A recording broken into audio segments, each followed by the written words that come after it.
Have you ever wondered, how can I save on my energy bills?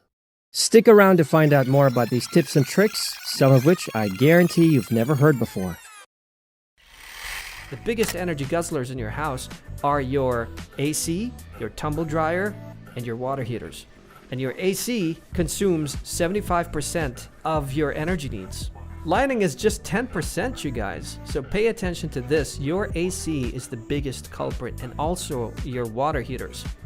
So the most obvious tip that we can start with is switching it off. You can switch off your AC when you're out of the house. Of course, don't do that when you're in the house because you can't survive in this hot weather. The temperatures in the summer are so high, I don't think anyone can survive without the AC. So switch it off when you leave the house. Don't keep any of your ACs on in the house. That's number one. Number two, what I like to call unused is misused. The same thing applies to switching off the ACs in rooms that are not being used. 24 is the best score. I like how I came up with these things that rhyme. Meaning that DEWA recommends setting the thermostat to 24 degrees Celsius in the summer for best results. Now, for me personally, I find it a little bit uncomfortable. 24 is a little bit hot for me, so I set the temperature to 23. Some people might even find 23 to be hot. They might set it to 22. But I think that 23 is the optimum temperature. Find what works for you, but remember that the colder you set your thermostat, the more energy it uses and the higher your energy bill. Keep that in mind.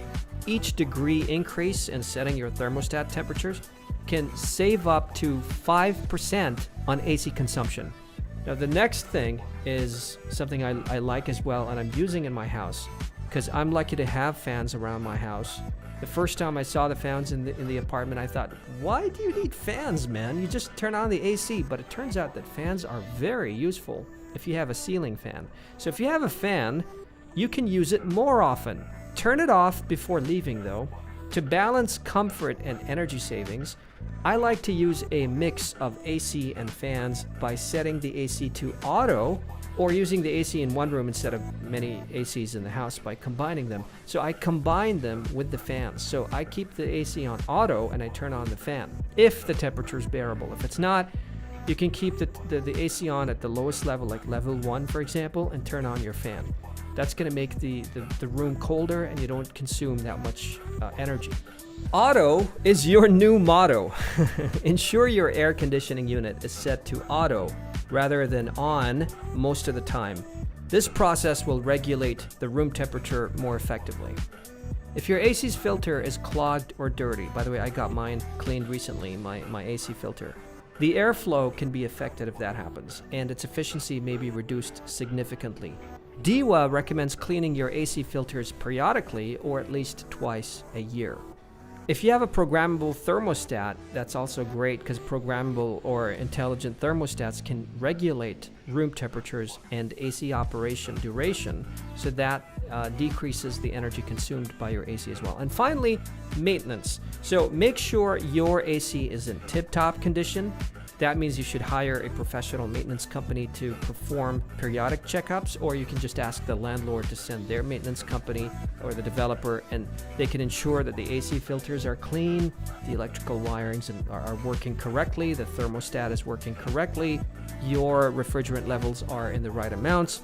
If you don't fix these kind of problems, you might end up with more expensive problems, by the way, especially during the summer. The SEER value, and this is very interesting because a lot of people don't know what the SEER value is, including AC technicians. Can you believe that?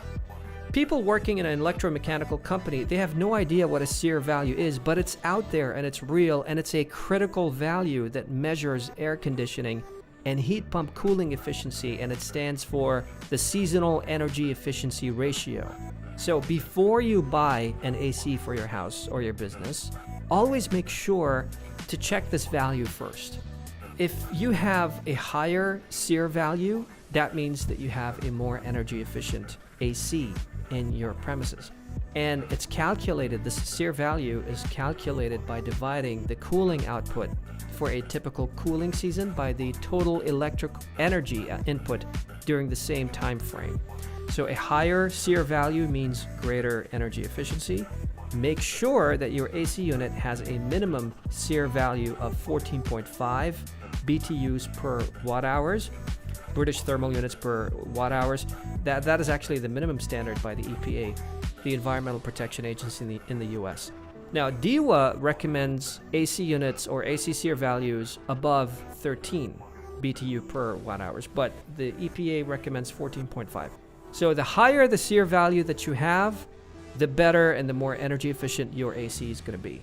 Now, if you want to determine the tonnage of your existing AC unit, that was kind of tricky. I had to do this for different AC units. I was trying to determine the tonnage for these AC units.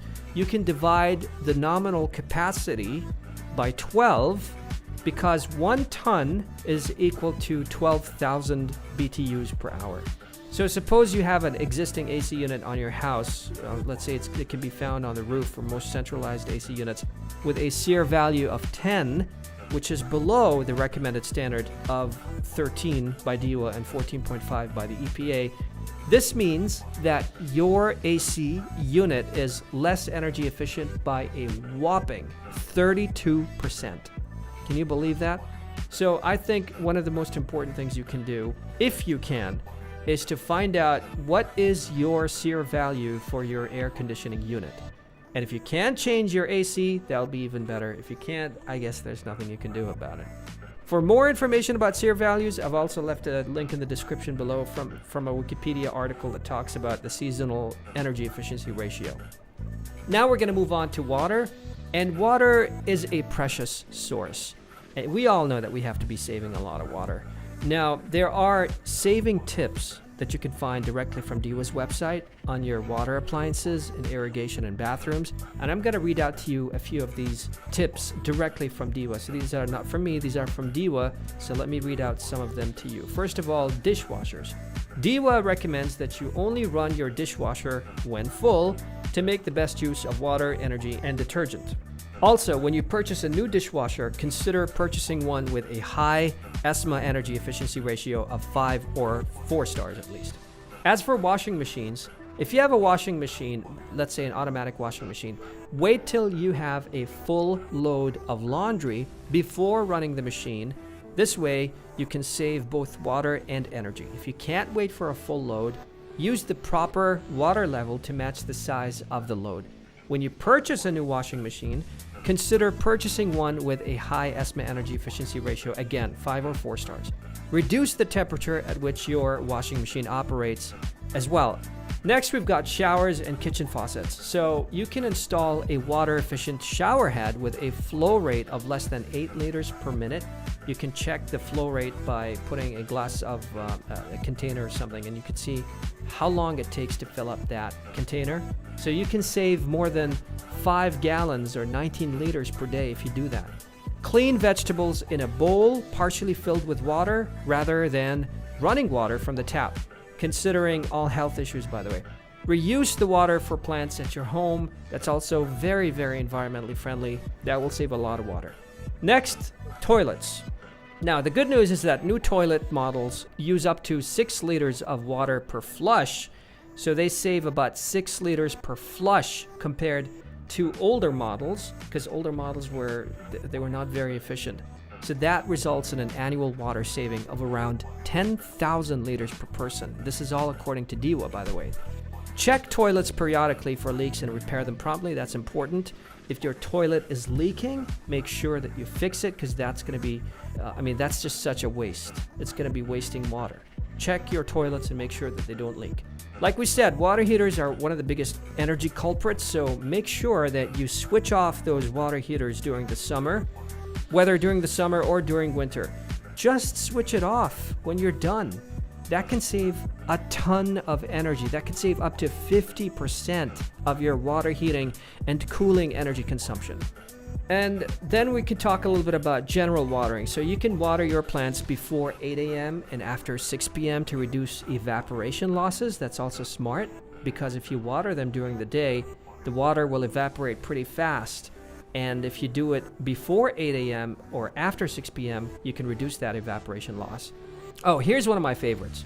Shower instead of taking a bath. Taking a quick shower rather than a bath can actually save you an average of 20 gallons of water per day. 20 gallons! That's 76 liters of water. I mean, come on, you guys. Taking a bath is incredibly wasteful. You can also use the microwave oven instead of your main oven to save more energy. Now let's talk a little bit about electricity, and there's something important that you need to know about, which is called the phantom power. We're not talking about some superhero here. Phantom, we call it phantom power, vampire power, idle power, whatever kind of power that will suck you dry. Vampire power. So phantom power or load refers to this electricity that is consumed or actually wasted by connected devices that are switched off or in standby mode.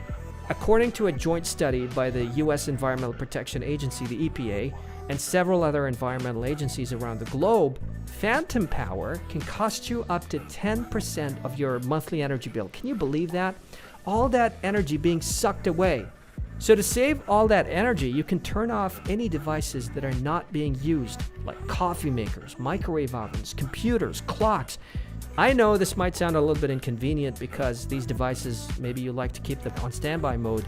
Maybe you have a lot of smart appliances in your home. However, if you turn them off, you can save about 10% of your energy bill. Can you believe that? If this study is accurate by the EPA. In short, you can turn off anything that has an on-off switch that is not being used. And finally, let's talk a little bit about lighting. Now, although lighting takes about 10 or 15% of your energy bill, it's a good idea to consume it more efficiently. So here's what you can do. The most obvious thing to do is to replace your incandescent lights with LED lights. LED stands for light emitting diode, and I think a lot of people know what LED lights are by now. So you can use these efficient lights for indoor and outdoor lighting because of their longer lifespan, higher efficiency, and less heat because they generate less heat as well. So clean your light bulbs regularly because dirt limits diffusion of light, and that decreases illumination. Turn off unnecessary lights and use natural lighting as much as possible in places that are not exposed directly to sunlight during the summer. That's good. You can also use timers or motion detectors to control the light's operation wherever applicable. And finally, you can install dimmers to control the brightness of lights and reduce energy consumption. For me personally, I replaced all my existing 60-watt incandescent lights in my apartment with this incredible 8-watt energy-efficient LED light from a brand called Electrolux.